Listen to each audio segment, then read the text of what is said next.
Welcome into Giants Postgame Live, brought to you by Hackensack Meridian Health. Keep getting better. My name is Madelyn Burke, alongside the Super Bowl champion Amani Toomer. It's Week 14. The Giants are back at MetLife Stadium hosting the New Orleans Saints, but it was the Saints that came away with the 14-11 win.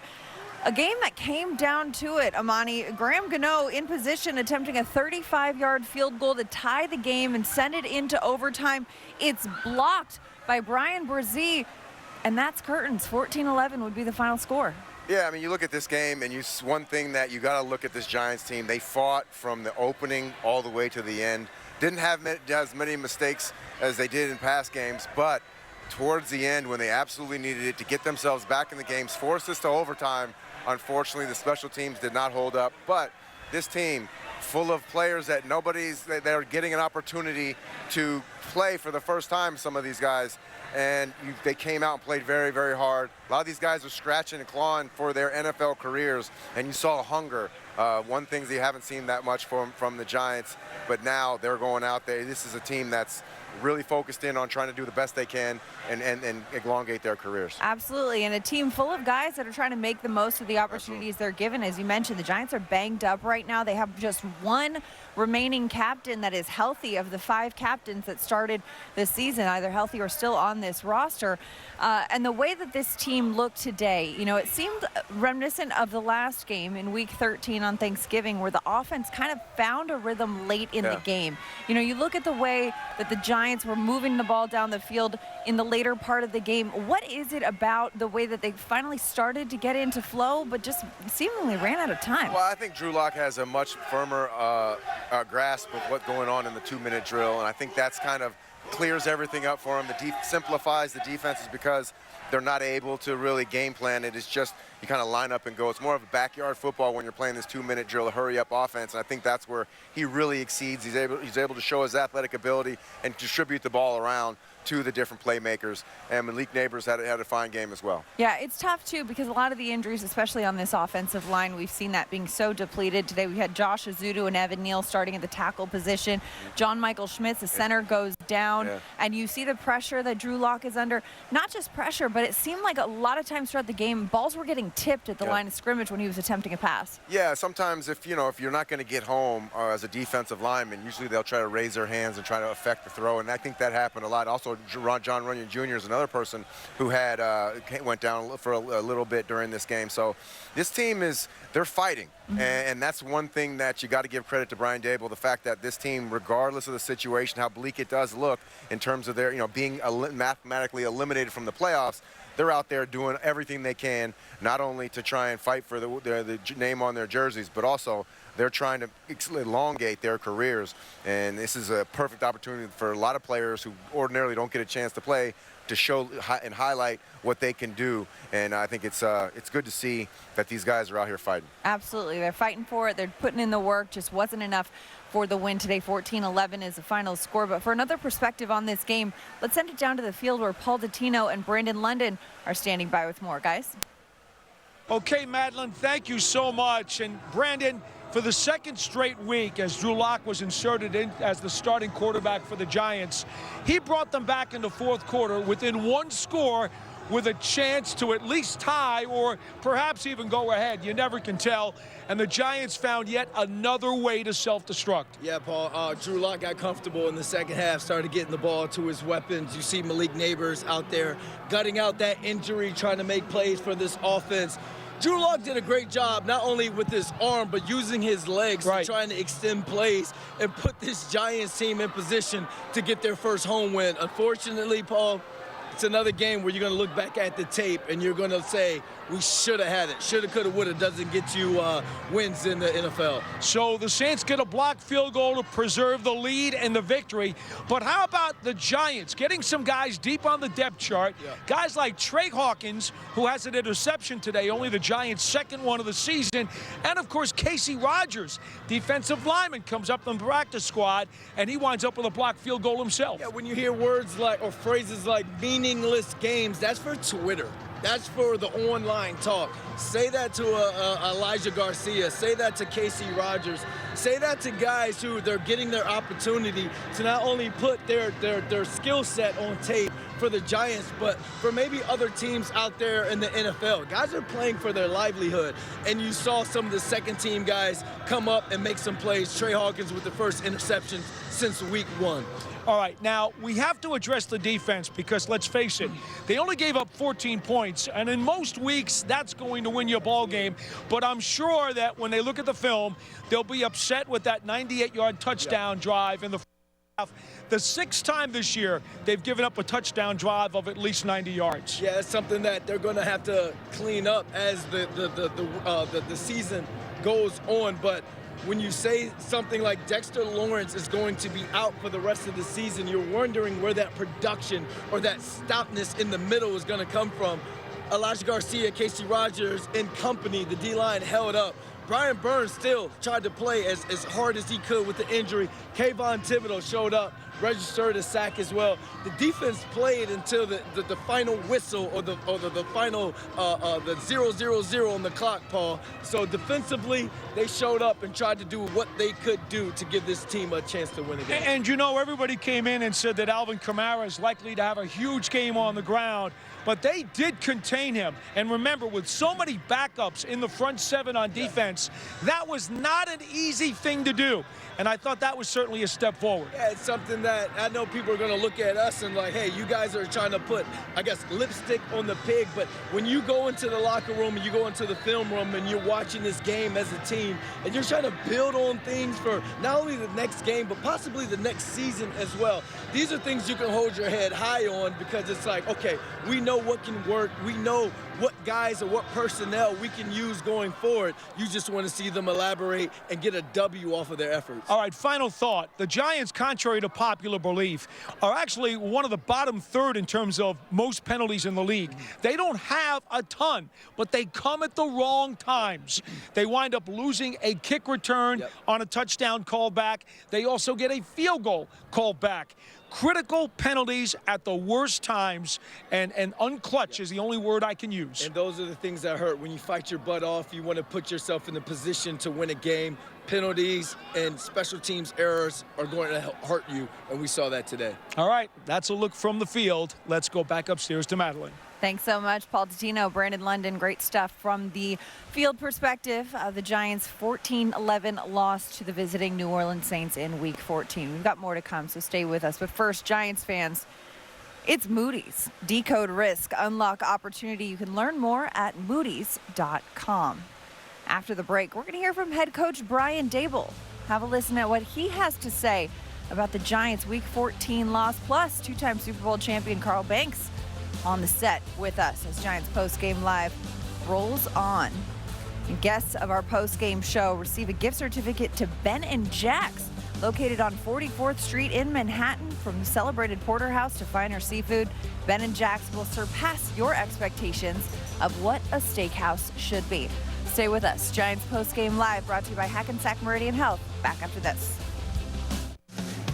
Today's scoring drive of the game is brought to you by Citizens, the official bank of the New York Giants. Citizens is made for Giants fans. For every scoring drive this season, Citizens will donate $750 to the Giants Foundation to support their work tackling important community issues, improving overall health, and empowering our youth. For the drive of the game, we take you to the 4th quarter. 13 plays, 82 yards, took 6 minutes and 3 seconds off the clock, capped by a 1-yard rushing touchdown by Tyrone Tracy Jr. You want a touchdown? Who do you call to him? You call Tyrone. Call him. Call him. Welcome back to the show. It's Giants Postgame Live brought to you by Hackensack Meridian Health. I'm Madelyn Burke here with Super Bowl champion Amani Toomer and the 2-time Super Bowl champion Carl Banks. Carl, a tough one here. Week 14, the Giants lost to the visiting Saints 14-11. We talked a little bit about, the injuries to this team. But the defensive side of the ball, in recent weeks, we've talked about, the effort that you wanted to see from them and such. Today, Trey Hawkins, the rookie, has an interception, the Giants' first takeaway since week 1. Brian Burns gets a sack on Derek Carr, a quarterback that is sacked fewer than once per game. And the Giants' first sack since week 10. What kind of energy did you see from this defense today? I literally take my hat off to those players and that coaching staff because they finally figured it out, right? Alvin Kamara is probably better than the last 3 backs they've faced, right? and they did a heck of a job, and it started with tackling, right? Now, you think about, I was joking with Art Stapleton up in the press box. He said, we always knew the problem was Dexter Lawrence and Bobby Okereke. Right. Now that they're out there playing better, right? But no, it's just they got the right scheme going, and they were doing it with patchwork. Like, these were the misfit toys, as Howard would say, and they were able to get it done. And so I think it was the effort. It was the plan, but these guys executed. And that is what, I was most proud to see from a group of guys. Some of these guys had never played in a pro football game. So this was a commendable effort all game long. And, it just ended in typical 2024 fashion, though. Just when I keep talking about valuing possessions, right? And you get 3 special teams miscues that literally cost the game, but you get a guy who gets a penalty for body slamming, right? And then the next opportunity they get, probably the same guy jumps over the line of scrimmage, and he blocks it. So get a touchdown call back off of a big return on special teams also. But listen, Drew Lock wasn't perfect, but he was scrappy. He was resourceful, and the whole team did it. And I can't say that this was a bad coaching effort, because I think given the hand they were dealt, team was prepared. They made the best of what they could and kept themselves in it until the very end, and then they just didn't finish the deal.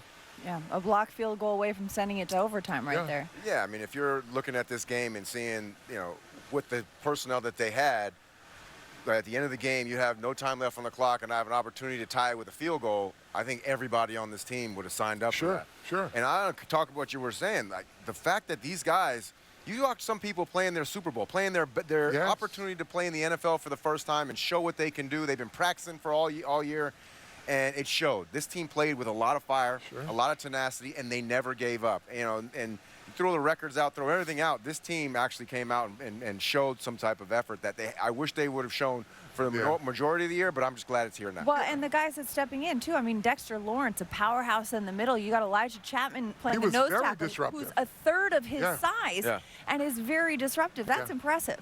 Yeah, it is. And listen, again, you can blame the coaches for a lot of things, but today they got a group of kids that were banged up offensive line, defensive backfield, linebacker, and they just figured out how to keep them in the game and play. And look, Drew Lock was driving me nuts, right? Because he was holding the ball sometimes, he was not hitting his reads, but when he needed to make a play, he made a play, and those guys came through. Same with Malik Nabers. He had the one on the sideline. I'm like, boy, he should have caught that. Comes back and puts him right back in range to win the game. So they fought their tails off. Absolutely. All right. But there are no moral victories. No moral victories, and it's still one in the loss column as the Giants continue to sort through the 2024 season and keep on trucking. But we've got more to come. We're going to continue breaking this game down. But first, want to remind you guys, head coach Brian Dable, we're waiting on him to head to the podium. We're going to take a listen to what he has to say about this one as soon as he steps there. We'll take you there live after the break. But Giants fans, the official 100th season book titled New York Football Giants, The People, The Moments, The Traditions is now available exclusively at the Giants online shop. This book explores the top 100 players of all time, 2 of whom on the set with me right now, plus unforgettable games and stories that have defined the franchise for the last century. Visit the Giants online shop to get your book today. More Giants Postgame Live brought to you by Hackensack Meridian Health coming your way after this. Stay with us. We'll be right back.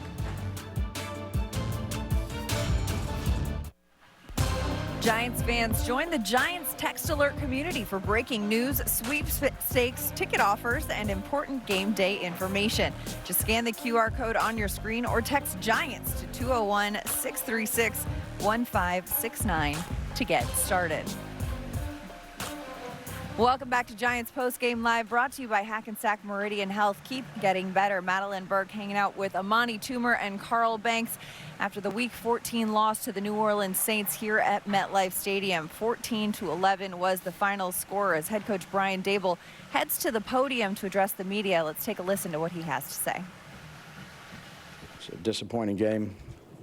Came down there to the end with a blocked field goal, jumped over the guard, got the penalty. the other field goal that took 3 points away, and punt return call back. Had too many penalties, obviously. Disappointing outcome. Let the guys that played, a lot of the young guys, did some good stuff. They battled. You know, it's a disappointing outcome of the game. It's a tough one. What did you see on the block? I mean, The block? Yeah, the one at the end. Jumped over Kubis, it looked like.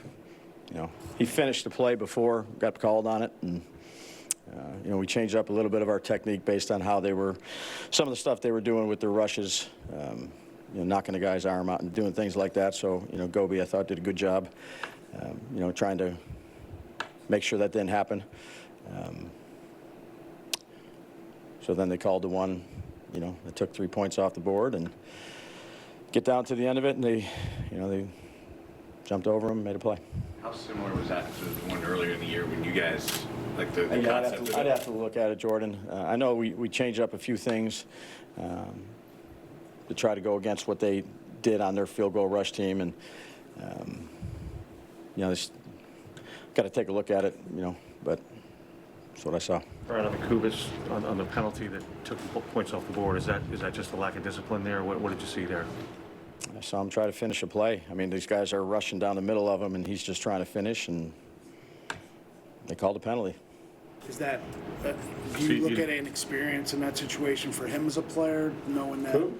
Yeah, once they called the penalty on him, then all of a sudden you guys kind of back off a little bit? Yeah, well, I wouldn't say we backed off. I mean, we were, you know, they made a nice play. I mean, he finished a guy on a field goal that was trying to run through him, and they called a penalty. So that was, in your mind, that was not a lack. That wasn't him doing a little extra thing. yeah, I'm not going to say that, and that's what they called. Gabe's defensive line today. Yeah. Bunch of undrafted free agents. Yeah. Guys who haven't played reps. Obviously, you look at the matchup going with Camaro, you had to be concerned. And Yeah. those guys seem to really play the one-off.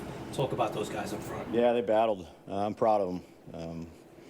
You know, the four of those guys, and they, you know, they were in there. Took this one hard. They were battling. They got an opportunity. Again, we did a few different things defensively, you know, front-wise, and try to mix things up on them. You know, those guys battled. I'm proud of the way those guys competed. Brian, were you aware of the plane that flew over before pregame? There was a chartered plane similar to 78 that was imploring John to fix the mess, kind of thing. Were you aware of that pregame at all? No. Not at all. What do you think when you hear that there's a plane that said, you know, Mr. Mara, please fix this dumpster fire? Yeah, I would say, look, we won 2 games, so not happy either. Brian, first half, that scramble by Locke where he scrambled right into double coverage, essentially. Afterwards, the cameras caught you saying you have to run straight.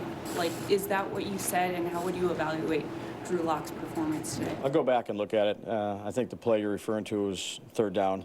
So, you know, just trying to make sure we know where the sticks are and get the first down to get a new set of downs.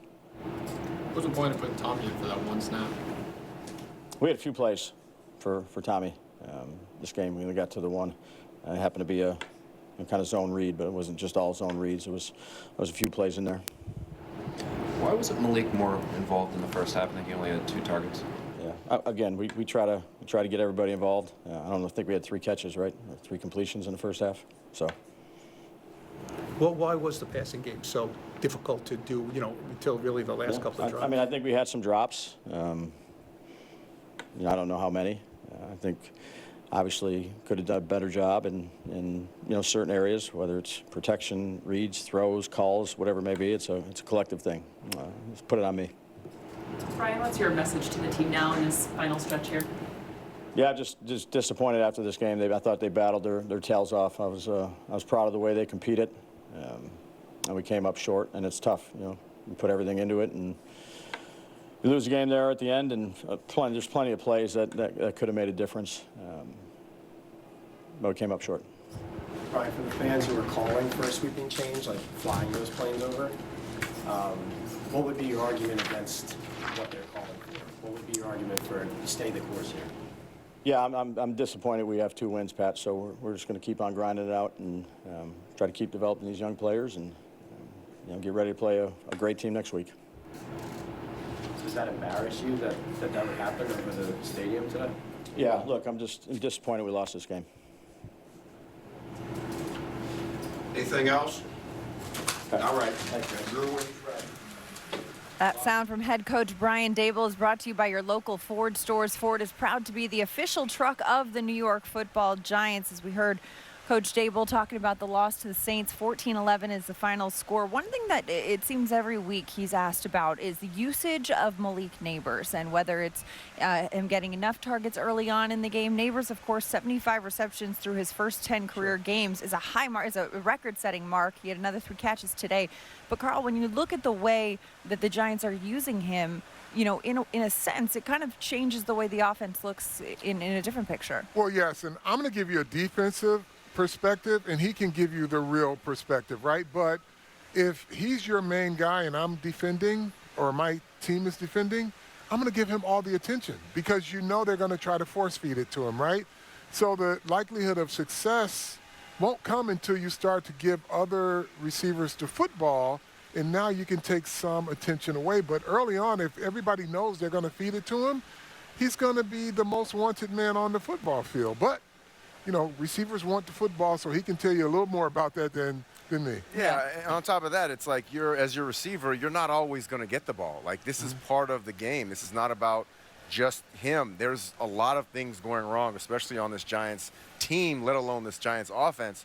So for him to kind of not understand that after he's got he's broken a record on how many balls. Well, and to be fair, it's not coming from him. It's coming from outside voices or people covering the team wondering why. Yeah. I'm just saying, like, overall, the overarching thing as a receiver, I'm looking at this young guy and I'm saying, like, he is a very talented guy, but this isn't college. You're going to have to kind of get in where you fit in. When you get an opportunity, you take advantage of that opportunity, much like a lot of the guys did today on the field. So it's not about, like, you got to be more pliable. You got to be more understanding of the situation. You won 2 games this year out of 10, and now you want to be part of the solution, not part of the problem. You don't want to be a guy that's taking away energy. You want to be bringing energy to the table, being a positive influence on the rest of your team. You don't want anybody looking saying, "Oh, is he going to be mopey now because he's not getting the ball?" Yeah. You just got to get him. It's about being young. Yeah. But I don't necessarily think he's moping. But you know what, per se. Amani, I get where you're coming from because we're both team guys, right? He's in a situation where, and similar to you when you came into this league, you didn't lose a lot. Yeah. Throughout your sporting life. And he's, he came from a high-level program, so he doesn't want to bring himself down to that. And I think he's a good teammate, right? And I don't knock him for a season like this. I don't want to be like the rest of the guys. I want the guys to be like me. Yeah. No, and I think talking to him, he's a very mature young man. He's got a great leadership personality. I think he has a selfless perspective from what he has said. But, yeah, of course he wants to get the ball in his hands because he wants to make plays to help this team win. Yeah, I mean, he wants to prove himself. I get that, and I understand that. He's had a phenomenal rookie season. Yeah. As rookie seasons go. They call you a rookie for a reason because the bar is a little bit lower because you're changing into a whole different atmosphere. But now you've got to indoctrinate and ingratiate yourself with the rest of the team. And I don't know. All I hear is, like, I hear what I hear. I want him to be a guy who's around here for a long time, and I know how to do that. And how you do that is not being the guy that wants the ball all the time, that, losing a game and talking about how many targets that he got. That it could be misconstrued as you get older. It's not going to get better. It could get worse. So I feel like this is an opportunity for somebody to get to him and say, hey, look, this whole team is struggling. We need to kind of work on solutions. But, I mean, I like him. I'm okay. Listen, I'm going to respect your opinion because you've played that position at a very high level. So I'm going to leave it there, but I don't have a problem with the guy wanting to be great. No, I totally don't agree with I totally agree with you on there. I know he wants to be great. I'm going to respect your perspective because you are the GOAT in this arena. So. Well, we will hear what Malik Nabers has to say about this performance. We know that the people covering the Giants want to hear if he's going to get the ball, but Malik Nabers is going to be talking after the break. Stay with us on Giants Postgame Live, brought to you by Hackensack Meridian Health. We're back with more after this. So many guys were injured and so many guys had to step up from deep on the depth chart, even practice squad guys. Drew Lock certainly did everything he could to rally you folks. What does that tell you about at least some of the guys in the locker room? We have a lot of depth. You know, we had a lot of guys on this roster that are hungry for the opportunity, and they're ready to play. I mean, obviously on defense, we played a really good game. We had a lot of guys playing on defense that haven't been playing all year, and they played maybe one of our better defensive performances of the year. So, you know, just testament to those guys and their ability to stay ready. As Giants wide receiver Darius Slayton, the Giants nominee for Walter Payton Man of the Year. And Amani, after you watched the way that he played today, it felt like he had a little bit of inspiration after getting notified that he was the nominee for that award, a very prestigious award. He wears the Walter Payton patch on his jersey for the remainder of the season. But Darius Slayton made some impressive catches today. Yeah, I think he's a phenomenal athlete. I keep wanting him to kind of let his full athletic ability and he's quick. He's fast, he can catch. He has everything you need to be an elite receiver in this league, and I'm just waiting for it to happen. Glad that the Giants have stuck with him, allowed him to develop. There were some years where they were kind of up and down, but I still harken back to his rookie year when he came on the scene and really shocked it at Auburn, showing what he can do with the ball, and I would love to see him get the ball in his hands more often because I just think he's a really top-flight guy that's just waiting to kind of break out of his shell. And in conversations this week in the locker room, you know, talking to him about, you know, the drops in the receiving room and whatnot, and he said, hey, listen, I understand that's a problem. I know that that's something I need to work on, too. He had such a presence about him with the ball in his hand and even the presence of mind to know, hey, I need to stretch this out for the first down, really protected the rock today. Yeah, you know, anytime you get the opportunity to catch a ball in the NFL, it's special. And obviously, he takes advantage of most of his opportunities. He had, 6 opportunities today, came down with 2. But I don't know, I just feel like he's a guy that if he starts playing well, it's going to open up things for not only Malik Nabers, for Wan'Dale Robinson, for all the other receivers if there's more balance amongst because right now you got 10 targets you got 10 targets for 11 for Robinson, 10 for Tracy, 10 for Nabers, and only 6 for Slayton. For Slayton. So it's just one of those things where if we can just spread that out a little bit more, I think the offensive attack would be a little bit more diverse. Well, speaking of spreading the ball out, let's hear from another one of the Giants wide receivers. Rookie wide receiver Malik Nabers is addressing the media. Oh, I mean, the defense played it well. They knew it was coming.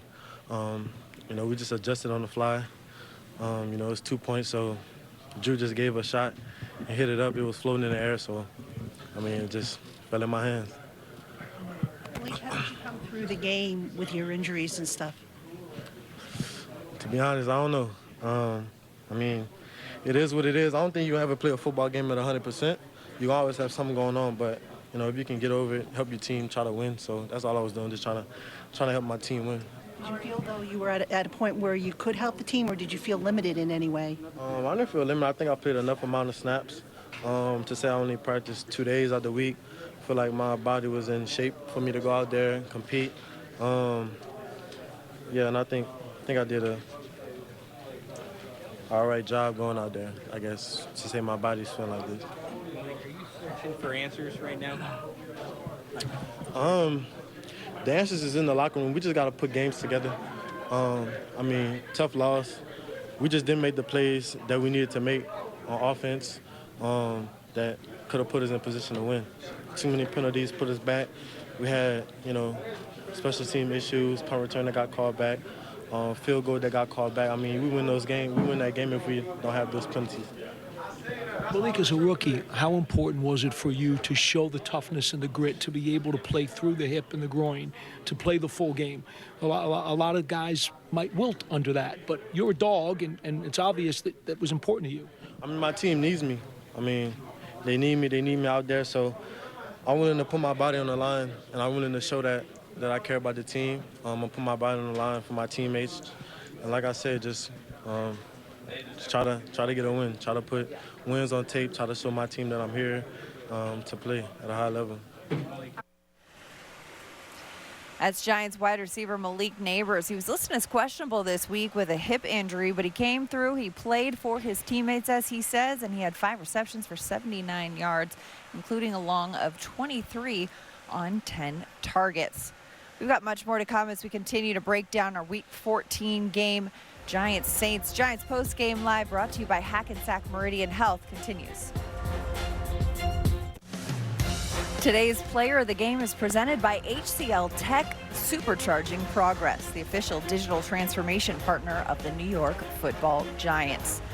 The player of the game, rookie cornerback Trey Hawkins, or second-year cornerback Trey Hawkins III. He had 6 tackles, 2 passes defensed, and an interception. It was the first interception for the New York Giants since Week 1.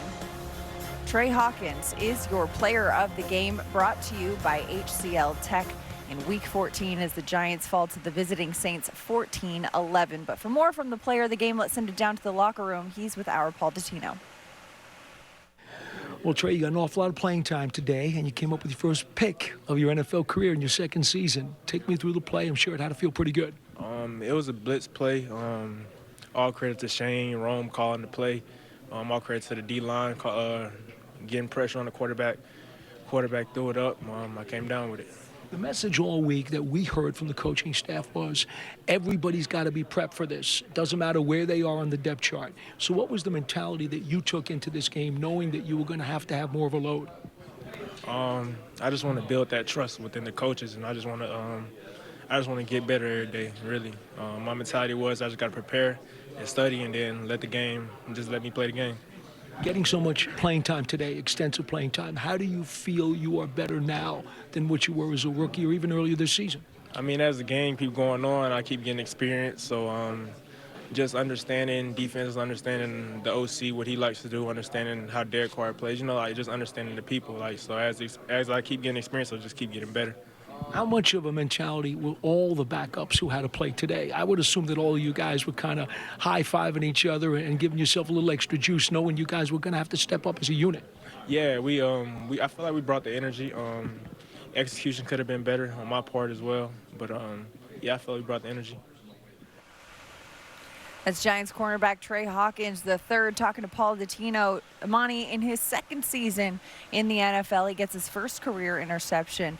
Big moment for him personally, but also for this Giants team, because as we mentioned before, it's the first pick that the Giants have had since Week 1. We're now in Week 14. That was a record drought for not having a takeaway on defense. So when you're in a team that is having such struggles in creating turnovers like that, I'm sure you feel that throughout the locker room, that pressure is there. How important is it to just kind of get one of those? Oh, it's really important, especially for the younger players. I mean, like you said, he wasn't talking about the score. He wasn't talking about the record. He was like, I'm trying to get better every day. I'm trying to get out there and get more experience. This, a lot of people look at the season and say, oh, well, they're 2-11.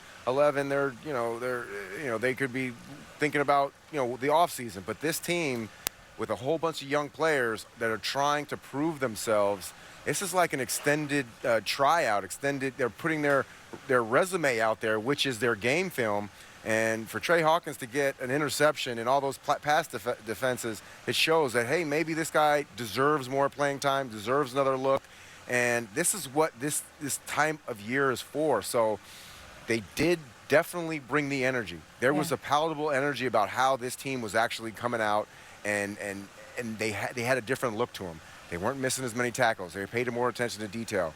Now, the penalties definitely held them back a little bit, but, in terms of what you're looking for a team that's, right now, you want the coach to have the culture that's not going to have these guys quit, and these guys are out there chomping at the bit trying to get a win, even though, from the outside, it doesn't look like it means much, but to these guys, it means everything. Right, mathematically eliminated from the playoffs, but as you mentioned, this is a young team full of young guys that are building individually, getting better and getting better as a unit, because these guys contractually going to be here for a while together, and you want to build that. And even today, you saw them building towards something. They were in a position to tie this game late, but unfortunately, a blocked field goal late in the game, and it's all curtains. 14-11 is the final score, but let's send it down to the locker room to hear from the Giants kicker, Graham Gano. Graham, from your vantage point, could you see what happened on the block kick at the end of the game? I saw it on film already. They just executed it well. When that's as executed as well as they did, it's hard to stop. So I don't think you can blame our guys at all on that.